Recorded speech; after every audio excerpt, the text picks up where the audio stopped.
to a Hope 1032 podcast.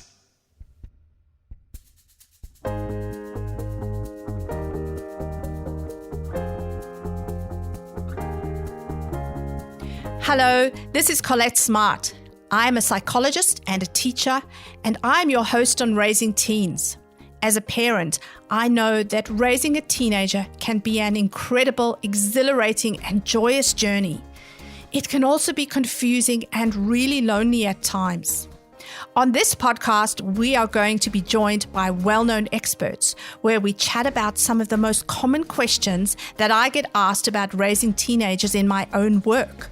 Our episodes are jam-packed with support so that you can get on with the job that you do best. That is, connecting with, supporting, and loving your teen. Melinda Tankard Reist is an author, speaker, media commentator, blogger, and advocate for women and girls. She is best known for her work addressing sexualization, objectification, the harms of pornography, sexual exploitation, trafficking, and violence against women. Melinda is author and editor of 7 books. Her newest title is He Chose Porn Over Me: Women Harmed by Men Who Use Porn. Melinda is co-founder and movement director of the grassroots campaign movement Collective Shout. They expose corporations, advertisers, and marketers who sell products and services through the objectification of women and sexualization of girls. Please be advised that this episode deals with the topics of sex, pornography, rape, and domestic violence. If you have children around, you might like to pause and come back later. While this topic is something that is important for your teens to hear about, we recommend that you listen to it first. If you find any of this content distressing, please call Lifeline on 13 11 14 or the National Sexual Assault, Family and Domestic Violence Counselling line on 1-800-RESPECT. Hello, Melinda. Thank you so much for joining me on Raising Teens. It's a pleasure, Collett. Thanks for having me. So, Melinda, I was thinking about the first time I remember meeting you in Australia. I think Collective Shout had only really formed a few months before, and I joined you up on the Gold Coast for some kind of early campaigning and meetings. There's a photo I think you posted on Collective Shout's social media page, if I'm correct, of the team looking through the magazine, the girls' magazine, on a kitchen bench while you were there. And I think we were looking at lacy push-up bras found in the primary schoolgirls section of a department store. That was some of the early stuff that was going on in Collective Shout. And so you were, actually, I think you were the first person I ever heard speak publicly about sexualization and pornification in school halls full of parents. It was incredible to me, and it still is. And so I look at Collective Shout and I just think how far your organization has come and the work that you continue to do. And I'm so grateful that we have people like you speaking to our young people today in Australia. So for anybody who may not have heard about you or Collective Shout, give us a little snapshot of the work that you do with Collective Shout. Well, thank you, Collett, for that very gracious introduction. It is always a source of encouragement to me to hear someone like yourself go back and just reflect and remind me of our origins. You know, to have this handful of women that now running global campaigns. Last year alone, we had 20 victories, and 7 of those were global campaigns against multi-billion-dollar, multi-trillion-dollar corporations. So from one of those first meetings you described in that hotel block, I remember it very well, going through those magazines, we really had no idea where this movement would go, but we knew something had to happen. I'd written my 3rd book, Getting Real, Challenging the Sexualization of Girls, and people were contacting me and saying, look, the research is solid. We know that sexualizing children is harmful to them. We know it affects their body image, their mental health. They're connected to depression and anxiety and eating disorders and self-harm. But where's the grassroots movement? Where's the collective of individuals that want to do something about this? And at the same time, a young woman who had contributed a chapter to that book on her own battle with body image issues wrote to me after the book was published and said, your book is a collective shout against the pornification of culture. That was Tanya Andrusiak.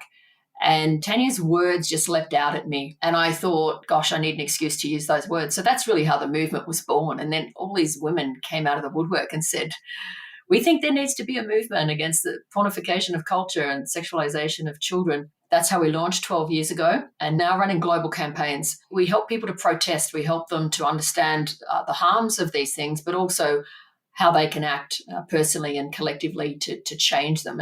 And that's really why the movement is successful, because thousands of people have joined. And now we're expanding it globally. Yeah, incredible. I just had a memory there of the late Julie Gale, who I know is very dear to you and was just the most beautiful, encouraging person to me in those early days. And she was also very much part of the voices there in those early days. Yes, I feel that we're continuing Julie's legacy. Julie founded Kids Free to Be Kids at the same time that Collective Shout was being born. And I had the great privilege of working very closely with Julie, and I just think about her every day, and a great loss to all of us. Yeah, she was an incredible woman. Yes. So Melinda, in some ways we've come so far, yet in other ways it feels like there's so much to do. And I know that you commented on a petition that came out in 2021 by a young woman who now lives in London. She was a private school girl when she was living in Australia. Her name is Chanel Contos, and she posted on Instagram a story asking followers if they or someone close to them had been sexually assaulted by someone when they were at school. And within 24 hours, there were over 200 people that had replied yes. And then she launched her petition calling for more holistic and earlier consent education in Australia. So this was then picked up in the media, which led to representatives from New South Wales Department of Education, Association of Independent Schools, Catholic Schools New South Wales, and police all sitting down to discuss the issue.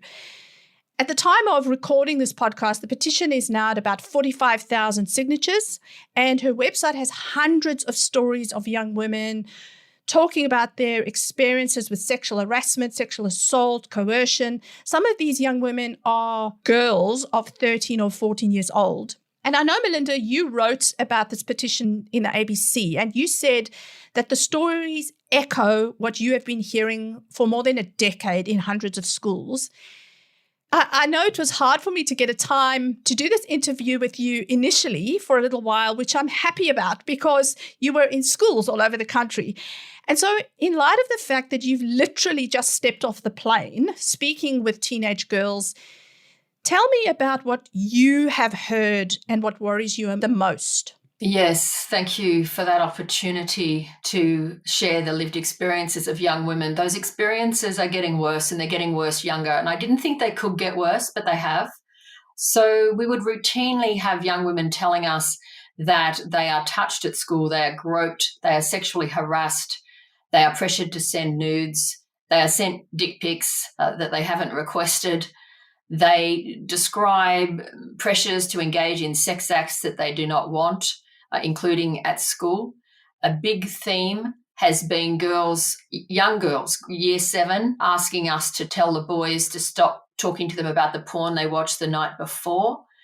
Girls tell us they're being ranked on their bodies based on the bodies of porn stars, having jokes made about their bodies, being rubbed up against when they walk through the corridors. A very big theme to emerge in the last year has been the rise of a phenomenon which is sexual moaning and sexual groaning. At every school we have gone to since a visit to Kingaroy early last year, girls are experiencing this. And it doesn't matter if it's private, public school, faith-based or not, low socioeconomic, high, makes no difference. The stories are the same. Melinda reports that many of the younger boys making these noises apparently don't understand what they mean or why they are inappropriate. One mother recounted to Melinda that her 12-year-old daughter was targeted by a group of boys who would moan in her ear, leaving her distressed. When her daughter told the teachers that it made her uncomfortable, they told her, just ignore it. What are we doing when we say that, or we excuse this behavior as normal boy behavior? We're essentially enabling sexual harassment, and sexual moaning in class constitutes sexual harassment. Why? Because it creates a hostile, unsafe environment for our female students and their teachers. Many parents and female teachers reported that schools were not taking appropriate action to address the sexual harassment of girls and their teachers. Schools that fail to address it are facilitating a crime. We now have girls in grades 5s and 6s describing being moaned at, being groaned at. I've also collected the stories of female teachers describing this experience and they're leaving teaching as a result. That piece was published on my website and also Collective Shout website about the sexual harassment of female teachers. So these are boys who make these noises themselves or they play those orgasm noises through their devices, including in the classroom, in the schoolyard, at the sporting event, at the weekend party. It doesn't matter where it is, the girls are experiencing this. So we are breeding a generation of young men who are raised on porn culture, raised with a sense of entitlement. Porn is their sexual training wheels. That's how they're learning about relationships, bodies, sexuality, how you treat girls. So they're learning that women and girls should be submissive to them, that women and girls want to be degraded, depersonalized, dehumanized, subjected to violent, sexually aggressive acts. Why is it any mystery that boys are acting like this when this is the diet they've been fed from a very young age? Now they think that girls want to be choked, hit, slapped. I don't know how much detail you want me to go into, Collett, but the boys are expecting to carry out the signature acts of the porn industry on girls who are increasingly younger. And another thing that I've noticed in the last year is more girls telling me that boys want to choke them and want to gag them. Now, this behaviour is not innate to boys. They have learnt this. Porn has become the world's most powerful sexual groomer. It is the world's biggest department of education. And the fruit of that, the result of that is now being seen daily in schools around the country. Girls experiencing sexual harassment, pressure, coercion, being treated as a piece of meat. And they think that's normal. They don't even know that it's against the law, that sexual harassment is illegal. They're so used to being treated like this, they just think they have to endure it. I appreciate your frankness because we didn't grow up in a time when we were exposed to pornography or could have access to pornography 24/7. So parents don't often have any idea of how much access their children have or how much degrading content their children are able to be exposed to. And I regularly have parents gasp when they hear that the average age is around 10 years old. You know, they often think it's, oh, well, at some point I will check in on my son or daughter, or at some point I'll put blocks and checks on the Wi-Fi or have these conversations. But it's, you know, it's really too early at 9 years old. And all of your work shows that it's absolutely not too early to be having age-appropriate conversations.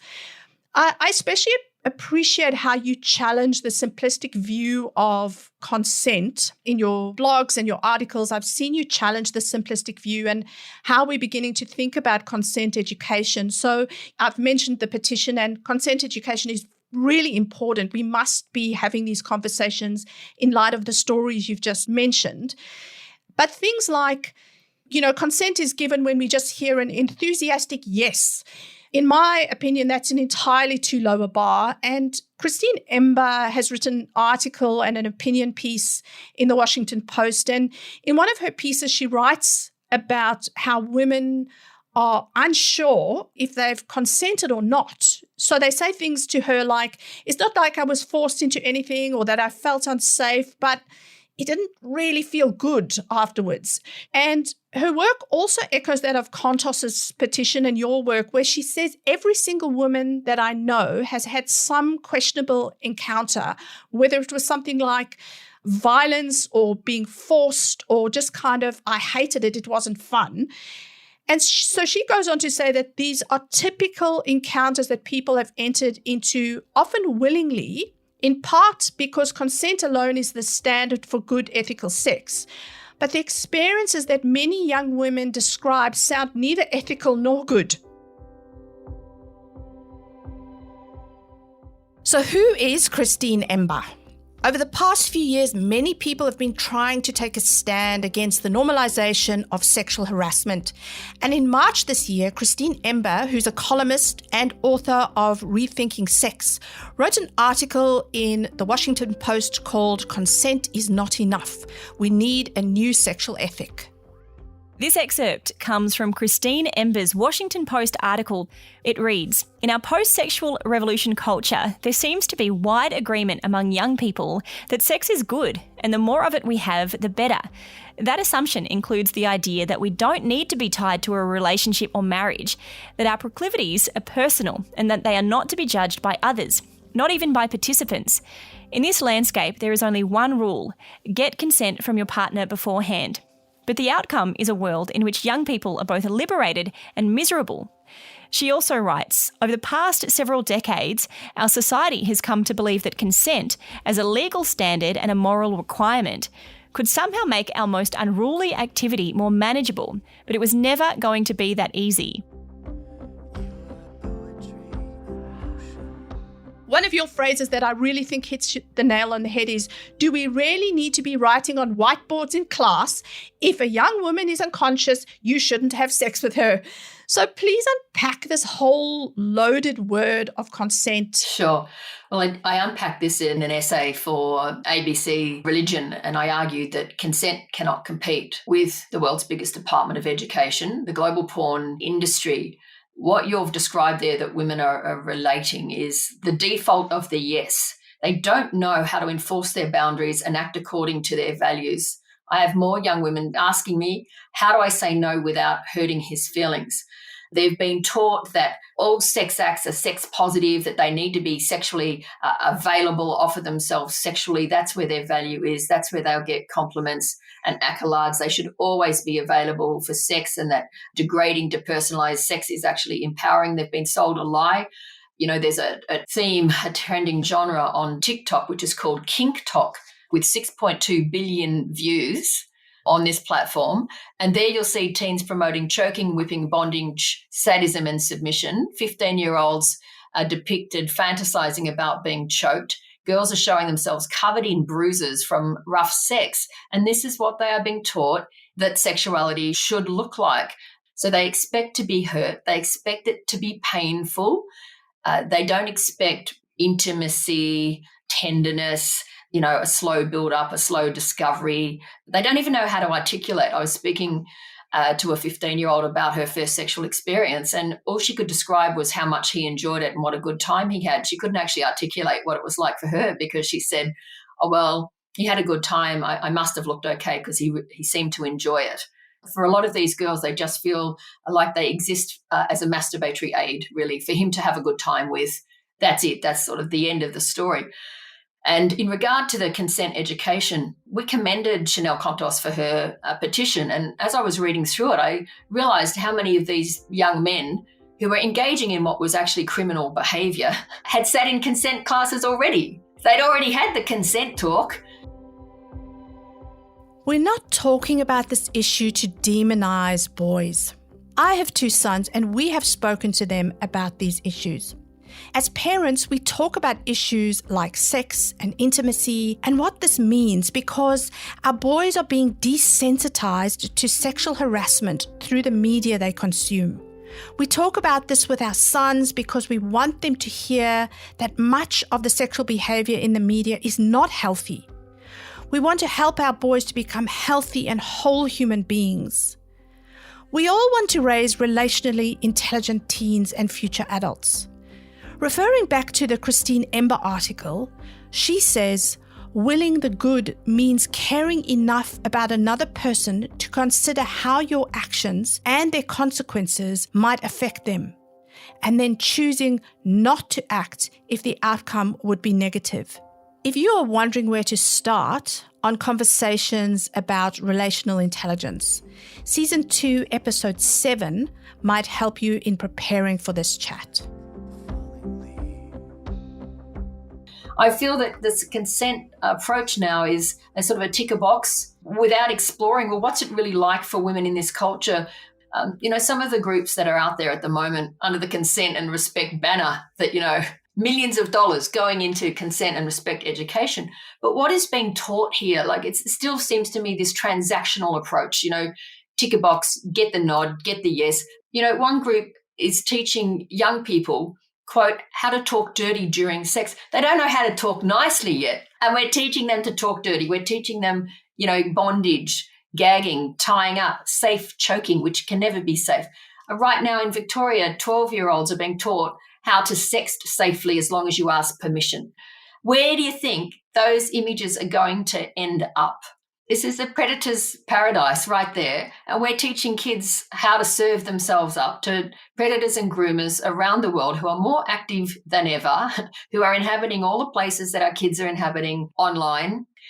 So it's concerning to me what is being taught under the guise of consent. And if it is taught without a porn critical framework or a porn critical lens, then all of our efforts to teach respect and consent will fail, 100%, no doubt. They will fail. They are failing because porn is socializing and molding behaviors in intimate relationships and sexuality. And the global research on this is solid about porn's role in contributing to violence, contributing to an acceptance of rape myths that no really means yes.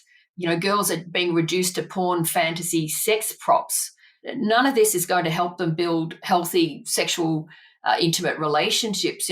We're teaching young people how to avail themselves of the sex industry, generate their own self-made porn and share it, tie each other up, inflict pain, consume porn and talk dirty, all as pleasurable constituent elements of enjoying sexuality. Is that the best that we can offer them? And I think this is such a warning to schools to really do their homework. I am a teacher as well as a psychologist, and I know teachers really have their students' best interest at heart. Principals have a heart for their students, but before they have organizations coming in to speak to their students, go have somebody listen first. And, I'm even of the mind, if somebody happens to get up on the stage and suddenly you realize what they're saying is not helpful or healthy to your students, get up and say, unfortunately, this is the end. That also sends a message to the students that you don't condone something just because you happen to have paid a speaker. It's really important, I think, now that you talk about all this funding going to consent education, that schools are really aware of who is coming into their schools. I thought I'd just pause here because sometimes this topic can feel overwhelming. So if you would like to hit the pause button and come back after you've had a breather, please do that. We acknowledge that this can be mentally taxing, but we are talking about this because it is what our teens are experiencing. If you're feeling good to continue, please keep listening. I promise that there is hope.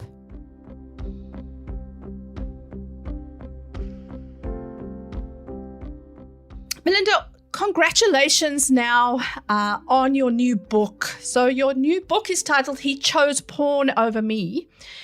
And you already alluded to the issue of domestic and family violence and how porn fuels that and promotes that. And in the same way, we can be having all the domestic and family violence campaigns in our schools that we like. But if we are not addressing porn as part of the issue, we are really falling short. And so in your book, you quote frontline worker Di McLeod, who's the director of the Gold Coast Centre Against Sexual Violence. Di McLeod told Melinda, "In the past few years, we have had a huge increase in intimate partner rape of women from 14 to age 80 plus. The biggest common denominator is consumption of porn by the offender, believing women are up for it 24/7, ascribing to the myth that no means yes and yes means anal, oblivious to injuries caused and never ever considering consent. We have seen a huge increase in deprivation of liberty, physical injuries, torture, drugging, filming, and sharing footage without consent." So, Melinda, tell my listeners a little bit about what they can expect from your book and what your hopes are in raising awareness through your book. Well, the book really emerged from a social media post at the end of last year. I shared the story of a young woman who'd cancelled her wedding in the same week that she discovered her fiancé was a habitual porn consumer. And women started commenting and saying, I wish I'd known ahead of time. I wish I'd seen the red flags. I wish that I had asked more questions or not ended up in a relationship with a man who loved porn more than he loved her. And so I started collecting these stories, and more stories kept coming in. And 5 months later, we've got a book published by Spinifex Press. It's back from the printers. The official launch date is August the 2nd. And it's a collection of 25 personal accounts. The introduction draws from more accounts. And basically, it's about women's lived experiences, describing what it's like in a relationship with a compulsive porn-consuming male, how they were treated, how they were degraded, what was expected of them, how they were expected to provide the porn star experience in the bedroom, the death of intimacy, the death of connection, the impact on the family, the impact on the children, where there were children in the relationship, how she was just expected to act like a blow-up sex doll. That's how a number of the women described themselves. Or he lost all interest in her because he was consuming porn day and night, and often using women in the sex industry as well. And it's really about the complete decimation of a relationship, that porn was prioritized over her, over their union, over the family, over her well-being, how porn ramped up his sense of entitlement, and the end of those relationships and the rebuilding, the complete rebuilding, attempts to rebuild a life away from this man. And not all of the women were out of the relationship though. So yeah, it's really an inside look into the lives, the daily lives of women in relationships with these porn-sick men. There's two aims to the book. One is to show women that you should not have to endure this, that this occurs on a continuum of domestic violence. I'm situating porn consumption on a continuum of domestic violence and helping women see that they are actually victims of domestic abuse, because often the women were treated violently. He was wanting to act out what he'd seen on porn on her.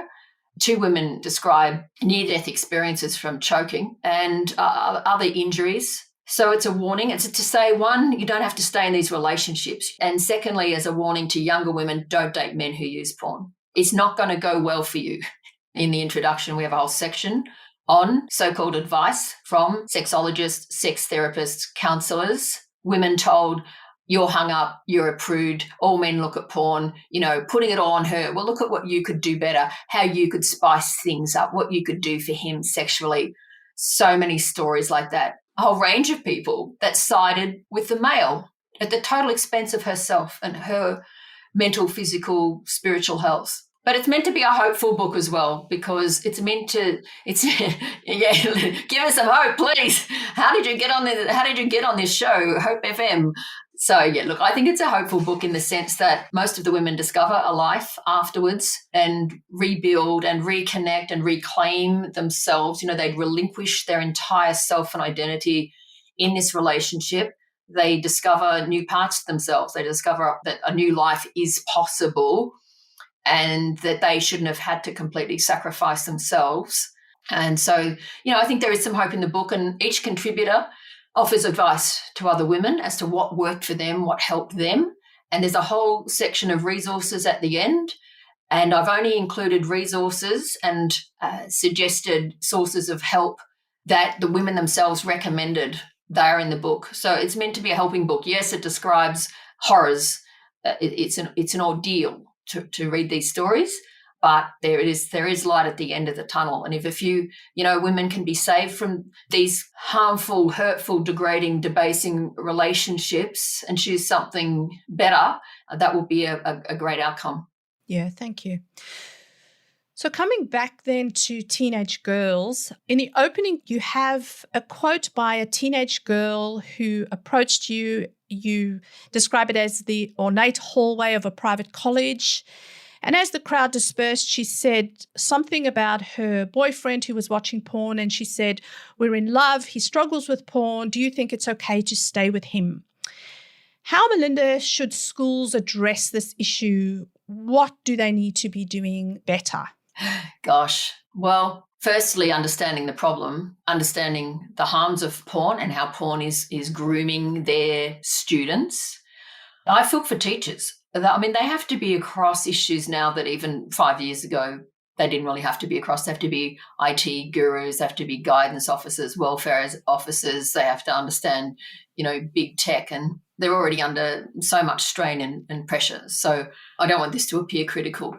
But I would like to see more resourcing and equipping of teachers. And I'd like to see more understanding, because this is not there right now, that the behaviour of so many boys in schools towards the girls and female teachers is actually criminal. I say to schools outright, your school has become a crime scene because of what the girls have told me. We are in a crime scene right now. If the boys are allowed to touch and grope girls and there's no consequences, if they're allowed to sexually groan and moan at female staff and teachers, the schools have therefore reneged on their legal obligation to provide a safe educational environment for students and their legal obligation to create a safe workplace for female teachers. Female teachers are leaving over this. They're leaving the profession that they loved because they tell me in tears they don't want to be groaned at, moaned at, propositioned, threatened with rape, have boys trying to take photos up their skirts, not feeling safe walking to their car, checking the security cameras before they leave the school for the day to make sure they can get to their cars safely. It shouldn't be like this. Also, if we don't intervene, we're not serving these young men either. If they're getting away with this behaviour in grade 6, 7, 8, 9, 10, 11, 12, and then are unleashed on the world and no one's ever called them out, what happens in their relationships? What happens if those men end up in policing or as judges and no one's ever called them out? How will they adjudicate fairly in, say, a sexual harassment case? If they've grown up with the mentality boys will be boys, this is just what boys do, which actually should be seen as an insult to men because we're saying we actually don't expect any better. Like, that's an insult to you guys, really. See that like it is. If they haven't been helped and pulled up, if there aren't consequences, then that's not serving them, and it's certainly not serving society, because we're breeding a generation of men who think this behaviour is acceptable, that it's okay to treat women as less human and more object. So yes, I'd like to see more happening in schools where this behaviour is dealt with. I can give you one example last year, just before New South Wales lockdown, where a principal took action immediately, and I'd never seen anything like it. And this was a solid Christian school, by the way. Girls were telling us that the boys were simulating masturbation and ejaculation using the hand sanitizer bottles. And they were filming it and sharing the footage. And the principal heard the girls telling me this story, and he asked for more details, got the name of the boys. He said, "Excuse me," and he left, came back and said, "I've just suspended 6 boys." Why don't we see more of that? Because he said, "I had to send a signal to the boys that this is unacceptable. We will not tolerate this behaviour in our school, and maybe you need to be educated somewhere else if you can't change." But he said, "I also needed to send a message to the girls that we won't tolerate this behaviour and we want to create a safe educational space for them." It is so important to both our girls and our boys that men strongly communicate that what happened was unacceptable. This principal's actions would have done that for the boys who might never have had another male call out that behaviour. But it can't stop there. The point is not to just punish and shame our boys.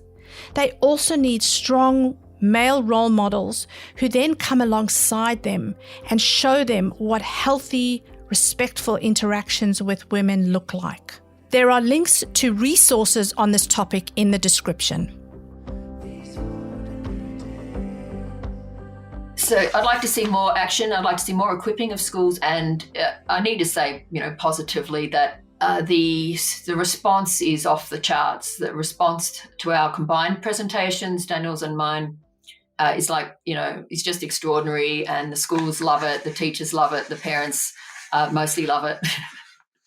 No, the parents do love it. They're often a bit shocked. But girls saying, I know I can stand up for myself. I'm allowed to say no. I'm allowed to act according to my boundaries and my values. And fortunately, more boys saying, I don't want to be that kind of man. I don't want to be a bystander.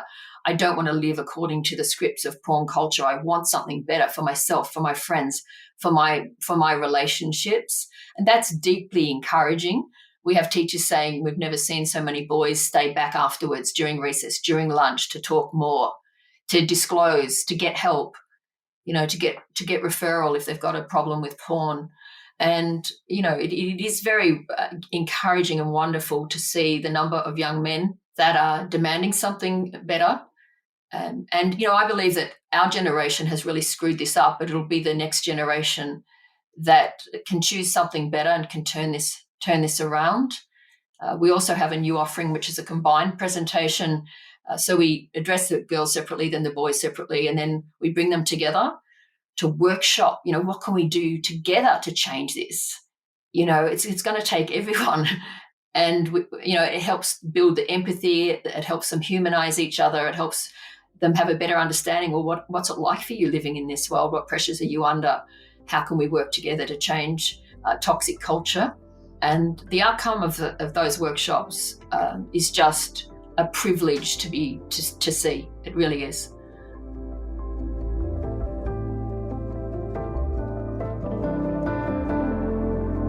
You might have heard this topic and realize you need to talk to your child about porn. I cover my ideas on how to talk about this in Season 2, Episode 3. Although this topic can be so confronting, I think it's just as important for both our daughters and our sons to hear what Melinda has had to say. I was really encouraged to hear Melinda talk about the young girls in schools and the women in her book, so that they feel so much more comfortable standing up for their rights. And also that boys were wanting to make choices to be good men. If you would like to know more about Melinda's work, you can find her at melindatankardreist.com or collectiveshout.org. You can also find me or leave a question for a future episode at raisingteenagers.com.au or via the Raising Teens page at hopepodcast.com.au. Please subscribe and review wherever you listen to your podcasts. I'd love to see you next episode, and in the meantime, keep parenting with your teen's future adult in mind.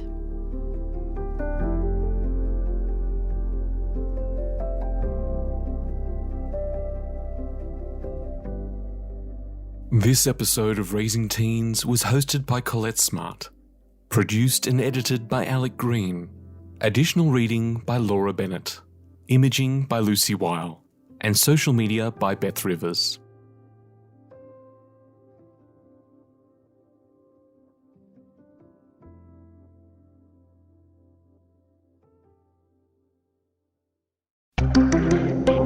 Hope 1032. Thanks for listening.